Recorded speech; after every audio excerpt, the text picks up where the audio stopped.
Presenting the classics of Sam P. Chaladurai. Sam P. Chaladurai அவர்களின் போதனை களஞ்சியத்திலிருந்து.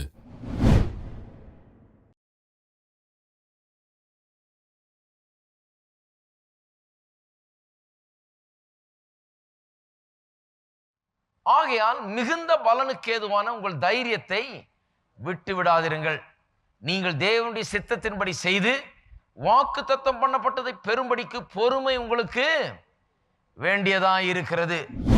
எந்த விதமான அறிவு, எந்த விதமான தகவல்கள், எந்த விதமான இன்ஃபர்மேஷன் விசுவாசத்திலே நாம் சீராக அப்படியே சென்று நாம் நினைத்ததை வேண்டிக் கொண்டதை அடையும்படியாய் நமக்கு உதவுகிறது என்பதை கவனிப்போம்.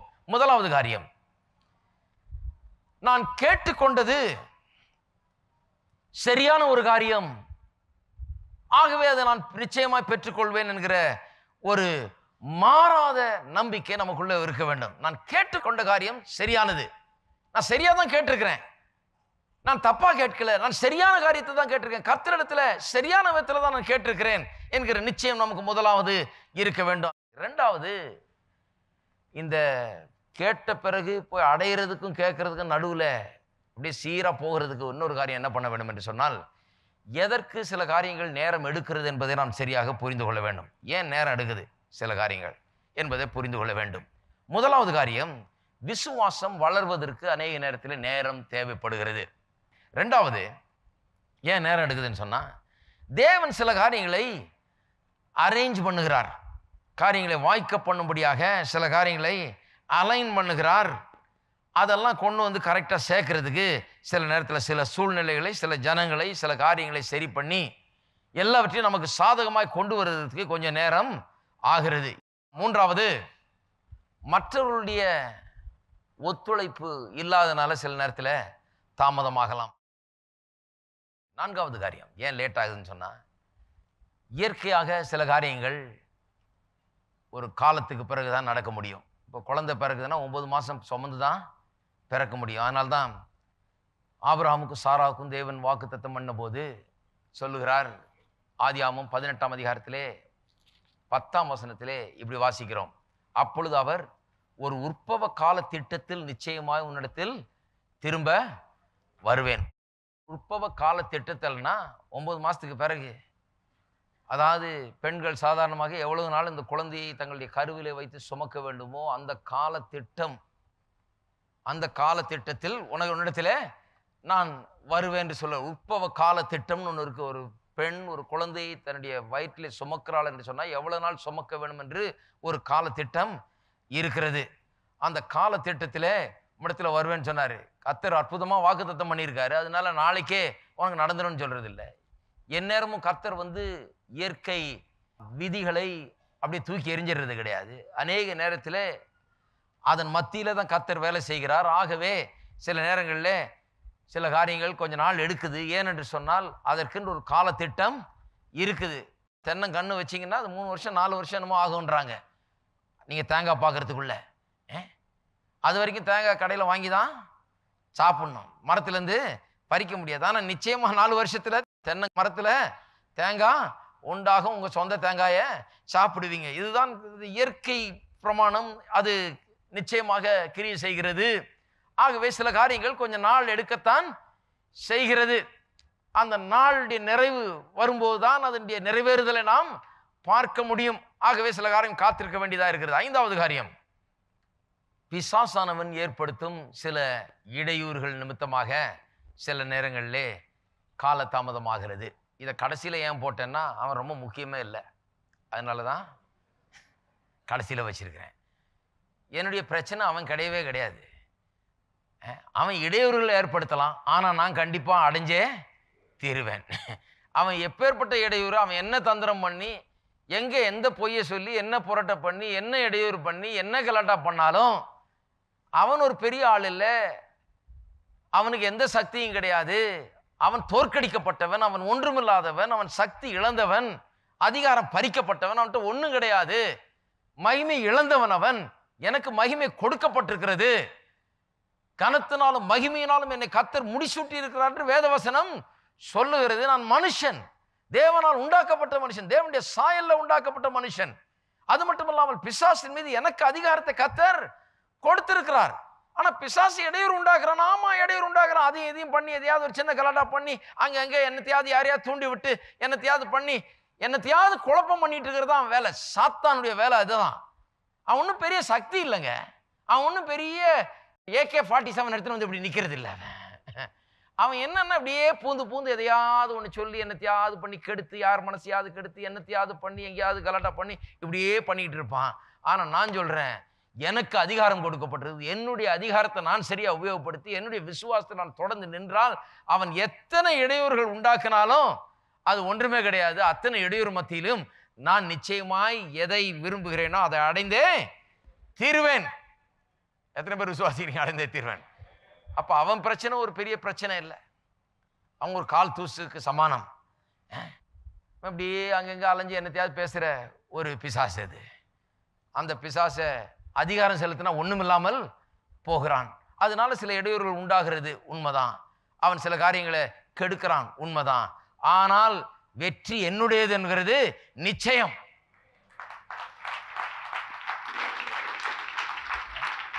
கரெக்டா சில காரியங்களை குறித்து கரெக்டா சிந்திக்கணும்.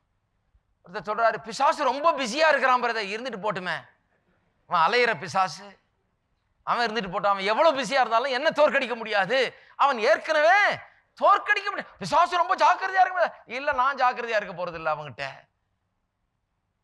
அப்படி பண்ணிடுவான் பிரதர், இப்படி பண்ணிடுவான் பிரதர், பிசாசு கொண்டு போய் தள்ளிடுவான் பிரதர், பிசாசு கவுத்துருவான் பிரதர். எனக்கு அதிகாரம் கொடுக்கப்பட்டிருக்கிறது. நான் தேவனுடைய பிள்ளை. நான் மேல உட்கார்ந்துட்டு இருக்கிறேன், அவன் கால பாதத்திற்கு கீழே கிடக்கிறான். ஏதாவது தலையை தூக்குனா ஒரே நசுக்கு, காலை வச்சு நசுக்க வேண்டியதுதான் இல்லையா? அதனால பிசாசை பற்றி பெருசா பேசக்கூடாது. அந்த பெரிய ஏதோ வேலை செய்துட்டு இருக்கிற மாதிரி பேசக்கூடாது. ஏனென்றால் அவன் ஒன்றும் கிடையாது. ஆமா, சில நேரத்தில் அவன் அங்கேயும் இங்கேயும் என்னத்தையாவது ஒன்று பண்ணி யாரையாவது ஒருத்தர் தூண்டி விட்டு என்னத்தையாவது ஒன்று பண்ணி கலாட்டா பண்றான். ஆனால் அந்த இடையூறுகள் எல்லாம் எல்லாவற்றையும் தவிடுபடியாக்கக்கூடிய சக்தி நம்முடைய கையில இருக்கிறது. அவன் ஏற்படுத்துகிற இடையூறுக்கு மேலாக பெரிய வெற்றியை கொண்டு வரக்கூடிய சக்தி உங்களுக்கும் எனக்கும் இருக்கிறது. ஆனால் பிசாசின் இடையூறை வந்து பெருசாக்க கூடாது. நம்முடைய பலனை தான் பெருசாக்கணும். தேவனுடைய வாக்குத்தத்தத்தை தான் பெருசாக்க வேண்டும். சரி, 5 காரியங்கள் சொன்னேன். ஏன் தாமதமாகிறது என்கிறத புரிந்து கொள்ளும்படியாக இந்த அறிவு நமக்கு உண்டா இருக்க வேண்டும். பாருங்க, இந்த கேட்டதை பெற்றுக்கொள்வதற்கு இடையே அந்த காலகட்டத்திலே ஒரு காரியம் நிச்சயமா நமக்கு தெரியணும். நான் கேட்டது சரிதான், நிச்சயமா அதை பெற்றுக்கொள்வேன் என்கிற மாறாத நிச்சயம் இருக்கணும். 2வது, ஏன் நேரம் எடுக்குது என்கிறத குறித்த கொஞ்சம் அறிவு நமக்குள்ள இருக்கணும். அதுக்கு என்ன காரணங்கள் இருக்கலாம்? ஏன் நேரம் எடுக்கிறது? எனக்குள்ள விசுவாசம் வளர்ந்து கொண்டு இருக்கிறது. கர்த்தர் சில காரியங்களை அரேஞ்ச் பண்ணிக்கிட்டு இருக்கிறாரு. சிலர் அவருடைய அவிசுவாச நிமித்தமா சில இடையூறுகளை ஏற்படுத்துறாங்க. அதனால சில காரியங்கள் சில நேரத்தில் தாமதமாகிறது. சில நேரத்தில் இயற்கையாகவே சில காரியங்கள் நேரம் எடுக்கிறது. அந்த நேரத்தில் தான் அது நடக்கும். 5வது, பிசாசு சில இடையூறுகளை பண்ணுகிறான். ஆனால் அவன் பண்ற இடையூறுக்கு மேலே எனக்கு பெரிய சக்தி கொடுக்கப்பட்டிருக்கிறது. அதையெல்லாம் மீறியும் நான் நிச்சயமா ஜெயிப்பேன். சரி, என்ன பண்ண வேண்டும்?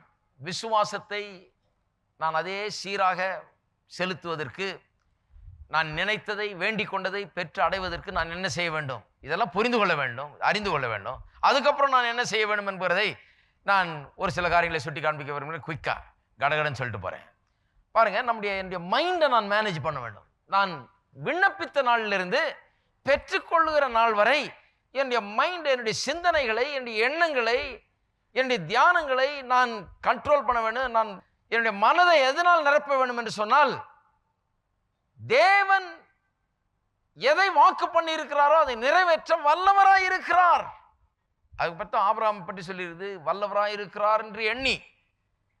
அவன் எவ்வளவு வயசானதுன்னு எண்ணல, மனைவிக்கு எவ்வளவு வயசானதுன்னு எண்ணல, யார் என்ன சொல்றான்னு எண்ணதுல, தேவன் வாக்கு பண்ணதை நிறைவேற்றுவார்ங்கிறதை முழு நிச்சயமாய் நம்பி. அப்ப நம்முடைய எண்ணங்கள் எல்லாம் it must be consumed with God's power and ability to deliver what he has promised. தேவன் எதை வாக்குத்தத்தம் பண்ணி இருக்கிறாரோ அதை கொடுக்க, அதை என்னுடைய வாழ்க்கையில் நிறைவேற்றி காண்பிக்க அவர் வல்லவராய் இருக்கிறார் என்கிற எண்ணம் என்னுடைய மனதை வந்து நிரப்பி கொண்டிருக்க வேண்டும். மனதில் தான் பிரச்சனை. பாருங்க, விசுவாசத்தில் திசை தவறி போகிறது. ஏன்னு சொன்னா, மனது வந்து சில நேரத்தில் வேற காரியங்களை சொல்லி விடுகிறது. அதை நாம் நம்ப ஆரம்பித்து விடுகிறோம். 1-2 காரியங்களை இங்கே சொல்ல விரும்புகிறேன். என்ன பண்ண வேணும்னு ஜெபம் பண்ணிட்டீங்க, போய் அடையணும், அதை பெற்றுக்கொள்ளணும். அதுக்கு நடுவில் இடைப்பட்ட காலத்திலே என்ன செய்ய வேண்டும்? விசுவாசத்தை காத்துக்கொள்வதற்கு, அதே சீராக போவதற்கு, விசுவாசத்தில் ஸ்டெடி கோர்ஸ் அப்படியே நேராக பிடிச்சிட்டு போகிறது. அதுக்கு என்ன செய்ய வேண்டும்? 1, மற்றவர்கள் வந்து கர்த்தர் இப்படி சொன்னார் அப்படி சொன்னார் என்று சொல்லி கர்த்தருடைய வார்த்தைக்கு விரோதமாய், கர்த்தர் உங்களுக்கு வாக்கு பண்ணி இருக்கிறதுக்கு விரோதமாய் நீங்கள் எதை ஜெபித்து விண்ணப்பித்து கேட்டுக்கொண்டிருக்கிறீர்களோ அதற்கு நேர்மாறாய் வந்து உங்களிடத்தில் பேசுவதை நீங்கள் அனுமதிக்க கூடாது. சிலர் சொல்றாங்க, நான் நினைக்கிறேன் பிரதர், உங்களுக்கு ஏன் கிடைக்கலன்னா பிரதர் அது கர்த்தருடைய சித்தம் நினைக்கிறேன் பிரதர். அதான் ஒருத்தன் சொன்னாங்க பாருங்க, ஒருத்தருக்கு கல்யாணம் ஆகலையா, அதுக்கு ஒருத்தர் சொல்றான், நீங்க தனியா இருப்பது தான் கர்த்தருடைய சித்தம் என்று. எந்த பைபிள்ல படிச்சது? மனிதன் தனிமையா இருக்கிறது நல்லதல்லன்னு கர்த்தர் கண்டார்னு எழுதியிருக்குது. அப்ப கர்த்தரை விட பெரிய ஆளா அவரு பேசுறவரு. நான் நினைக்கிறேன் பிரதர், கர்த்தர் எனக்கு வெளிப்படுத்துறார் பிரதர், கர்த்தர் சொன்னார் பிரதர் கூட சிலர் சொல்லிடுவாங்க. ப்ராஃபஸின்னு இருக்குது, ப்ராஃபலைன்னு இருக்குது. சிலர் ப்ராஃபஸி பண்ணுவாங்க, சிலர் ப்ராஃபலை பண்ணுவாங்க. ப்ராஃபலையை நம்பாதீங்க. கர்த்தர் சொன்னார் என்று சொன்னால் கர்த்தர் வாக்கு தத்தத்தின்படிதான் சொல்லுவார். கர்த்தர் என்ன வாக்கு பண்ணி இருக்கிறாரோ அதற்கு மாறா அவர் பேசுவது கிடையாது, அதற்கு எதிராக அவர் சொல்லுவது கிடையாது. ஆகவே மற்றவர்கள் வந்து இப்படி அப்படின்னு சொல்லி உங்களுடைய மனதை குழப்புவதற்கு நீங்கள் இடம் கொடுக்க கூடாது. 2வது காரியம், கர்த்தர் நீடிய பொறுமை உள்ளவராய் இருக்கிறார். நமக்கு பொறுமை தேவைன்னு சொல்லி இருக்குது. வாக்குத்தத்தம் பண்ணதை பெரும்படிக்கு பொறுமை நமக்கு வேண்டியதா இருக்கிறது என்று வேதவசனம் சொல்லுது. கர்த்தர் நீடிய பொறுமை உள்ளவராக இருக்கிறார். அவர் நம்முடைய விசுவாசம் வளரும்படி நமக்காக அவர் காத்துக்கிட்டு இருக்கிறார். அவர் காரியங்களை வாய்க்க பண்ணும்படி அவர் எல்லா கிரியையும் செய்து கொண்டிருக்கிறார். எல்லா சூழ்நிலை மத்தியும் கர்த்தர் தம்முடைய வாக்குத்தத்தத்தை நிறைவேற்றும்படி அவர் நீடிய பொறுமை உள்ளவராய் கிரியை செய்து கொண்டிருக்கிறார். அதை பார்த்துட்டு நம்ம கர்த்தரால் இயலாது போல இருக்குது, முடியாது போல இருக்கு என்று நாம் நினைக்க கூடாது. 3வது, வீண் பேச்சினால் மற்றவர்கள் வந்து நம்முடைய விசுவாசத்தை குலைத்து போட நாம் அனுமதிக்க கூடாது. சொல்லுவாங்க பாருங்க, இங்கிருந்து கேட்டு போன உடனே சொல்லுவாங்க, ஆமா சொல்றாரு 100க்கு 100% பதில் கிடைக்கும்னு. இது எல்லாருக்கும் நடக்குன்னு நம்புறீங்களா? சிலருக்கு நடக்கிறது உண்மைதான். அவர் சொல்றாரு யாருக்கோ நடந்ததுன்னு, அது உண்மைதான். இவருக்கு நடந்திருக்கலாம், அது உண்மைதான். ஆனா நமக்கு நடக்குமா? அது எனக்கு தெரியும் 4 பேர் பிரதர், அவருக்கு நடக்கல பிரதர், இவருக்கு நடக்கல பிரதர், இவர் இப்படிதான் நம்பினார் பிரதர், அவர் அப்படிதான் நம்பினார் பிரதர், அவங்களுக்கெல்லாம் நடக்கலையாம் பிரதர், இது சிலருக்கு தான் நடக்கும். இப்படி ஐடில் டாக், வெறுமையான பேச்சுக்களை அநேகர் பேசிக்கொண்டு திரிவார்கள். அந்த பேச்சுக்களை அனுமதிக்காதீர்கள் உங்களுடைய மனதை தாக்கும்படியாக. சிலர் சொல்லுவாங்க, கர்த்தர் நமக்கு 5 அறிவு என்று ஒன்று கொடுத்திருக்கிறார் இல்லையா பிரதர் அப்படின்னு சொல்றாங்க. ஆனா அந்த 5 அறிவுக்கும் விசுவாசத்துக்கும் சம்பந்தமே கிடையாது. அந்த 5 அறிவு நல்லது தான், கொடுத்திருக்காரு தான். ஆனா அந்த 5 அறிவுக்கும் விசுவாசத்துக்கு என்ன சம்பந்தம் இருக்கு? ஒரு சம்பந்தமும் கிடையாது. விசுவாசம் என்கிறது அந்த 5 அறிவுக்கு அப்பாற்பட்டது. 5 அறிவு வந்து ரோட்ல போனா என்ன வருதுன்னு பார்க்கறதுக்காக தான் கண்ணு, கேட்கறதுக்காக தான் காது, ஆண் சத்தம் காதுல விழுகணும், கார் வர்றது கண்ணில் தெரியணும். ஏன்னா அதை பார்த்தா நம்ம போகணும், அதுக்கு 5 அறிவு சரி. ஆனால் விசுவாசத்தை தேவனத்தில் பெற்றுக்கொள்ள வேணாம், இந்த கண்ணும் இந்த காதும் போதாது, அதற்கு மேற்பட்ட விதத்தில் சில காரியங்கள் தேவை, அதுதான் விசுவாசம். ஆகவே இப்படி வீணான பேச்சுகளினாலே கெடுப்பதை அனுமதிக்க கூடாது. 4வது, ஒரு காரியத்தை நினைவில் வைத்துக் கொள்ள வேண்டும், உங்களுடைய பிரச்சனை எவ்வளவு பெரியது என்பது தேவனுக்கு ஒரு பொருட்டே கிடையாது. தேவனுக்கு ஒரு பொருட்டே கிடையாது. எவ்வளவு பெரிய பிரச்சனைன்றது பொருட்டே கிடையாது. ஏன்னா எல்லா பிரச்சனை காட்டிலும் பெரிய தேவன் அவர் வல்லவராயிருக்கிறார். நான் அடிக்கடி சொல்லியிருக்கேன் இல்லையா, 5 அப்பத்தி 2 மீனையும் கொண்டு 5000 பேரை போஷித்தார்ன்றாங்க.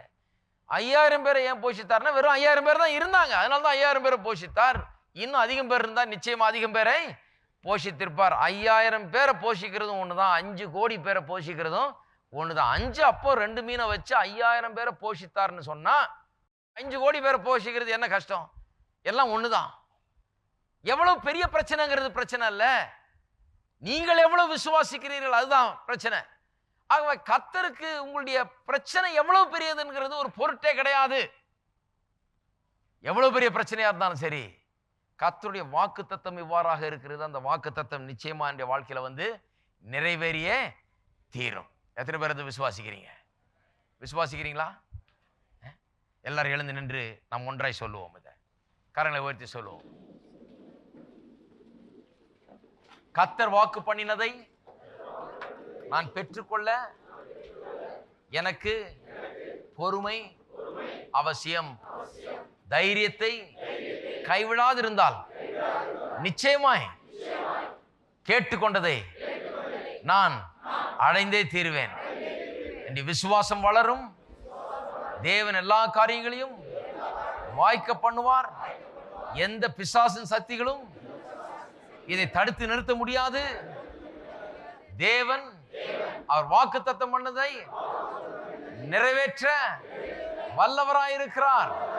என்னுடைய பிரச்சனை எவ்வளவு பெரியது என்பது தேவனுக்கு ஒரு பொருட்டே அல்ல. என்னுடைய விசுவாசம் எந்த அளவிலே இருக்கிறது என்பதுதான் முக்கியம். விசுவாசிக்கிறவனுக்கு எல்லாம் கூடும். ஆகவே நான் விசுவாசித்தால் எனக்கு எல்லாம் கூடும். நான் கேட்டதை பெற்றுக்கொண்டே தீருவேன். இயேசுவின் நாமத்திலே அது எனக்கு உண்டாயிருக்கும். ஹல்லேலூயா. கரங்களை தட்டி கர்த்தரை ஸ்தோத்திரிக்கிறேன்.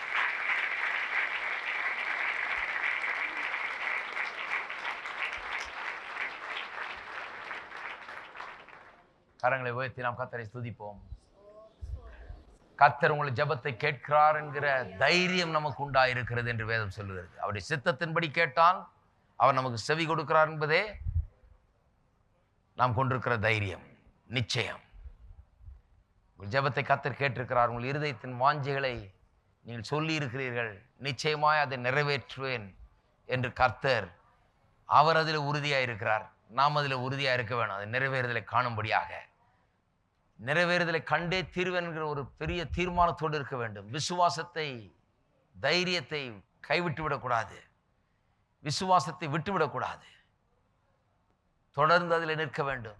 அந்த பாதையிலே செல்ல வேண்டும். விசுவாச பாதையிலே அதை அடைகிற வரைக்கும் வழி தவறக்கூடாது. ஹல்லேலூயா. ஸ்தோத்திரம். அன்பின் பிதாவே உமக்கு ஸ்தோத்திரம் செலுத்துகிறோம். இயேசுவின் நாமத்தில் வருகிறோம். எங்கள் ஜெபத்தை எல்லாம் கேட்கிறவர் நீர். இயேசு சொன்னது போலவே எங்களுக்கு எப்போதும் செவி கொடுக்கிறீர் என்பதை நாங்கள் அறிந்திருக்கிறோம். கர்த்தாவே, உம்முடைய சித்தத்தின்படி கேட்டால் நான் கேட்டுக்கொள்கிறது எதுவோ அது எங்களுக்கு செய்யப்படும் என்று சொல்லப்பட்டிருக்கிறது. காமுக்கு ஸ்தோத்திரம். கர்த்தாவே, இந்த மக்களுடைய ஜெபத்தை நீர் கேட்கிற தேவனா இருக்கிறபடியால் உமக்கு ஸ்தோத்திரம். பதிலளிக்கிற தேவனா இருக்கிறபடியால் உமக்கு ஸ்தோத்திரம். வெற்றியும் சுகத்தையும் விடுதலையும் சமாதானத்தையும் அவள் கேட்டுக்கொண்ட எல்லாவற்றையும் ஏராளமாய் தாராளமாய் கேட்டுக்கொண்டதுக்கும் மிகவும் அதிகமாய் நீர் தருகிற தேவனா இருக்கிறபடியால் உமக்கு ஸ்தோத்திரம். கர்த்தாவே, ஒவ்வொரு குடும்பத்திலும் ஒவ்வொரு வாழ்க்கையிலும் இது கிரியை செய்யட்டும். இயேசுவின் நாமத்தினாலே தேவ ஆசீர்வாதங்கள் ஒவ்வொரு நபரையும் ஆட்கொள்ளட்டும். ஒவ்வொரு குடும்பத்தையும் அது ஆட்கொள்ளட்டும். இவர்கள் ஆசீர்வதிக்கப்பட்டிருக்கட்டும். கர்த்தாவே, கேட்டு பெற்றுக்கொள்ளுகிறவர்களாய் சந்தோஷம் நிறைவாயிருக்கும்படி கேட்டு பெற்றுக்கொள்ளுங்கள் என்று சொன்னீரே. அதன்படி கேட்டு பெற்றுக்கொண்டு அதன் மூலமாய் இவர்களுடைய குடும்பங்களில் சந்தோஷம் நிறைவாயிருக்கட்டும். இயேசுவின் நாமத்திலே சந்தோஷம் பொங்கி வழியட்டும். அங்கே நிறைந்திருக்கட்டும். கர்த்தாவே, உம்முடைய நோக்கங்கள் நிறைவேறட்டும். இவர்களை குறித்து நீர் வைத்திருக்கிற திட்டங்களும் நோக்கங்களும் தரிசனங்களும் நிறைவேறட்டும். உமக்கே கன மகிமை துதியை செலுத்துகிறோம். இயேசுவின் நாமத்திலே ஜெபிக்கிறோம்.